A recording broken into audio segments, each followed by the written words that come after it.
How to enable notifications on Discord. So if you want to enable notifications on Discord, then first of all open up your Discord application, and after opening your Discord, make sure to log into your account, and after logging in, go to your profile, which is on the bottom right corner. And before proceeding, make sure to like and subscribe our channel for more videos.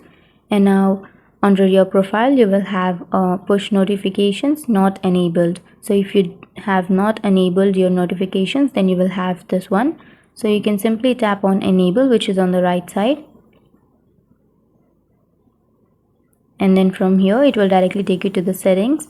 So you can go to notifications and then you can turn this on, or you can also go from your settings. For example, open up your settings application, and after opening, go to apps, and then from here choose Discord, and from here you can go to notifications and turn this on. So that's it. That's how you enable notifications on Discord. And if you have any questions, feel free to comment below. Thanks for watching.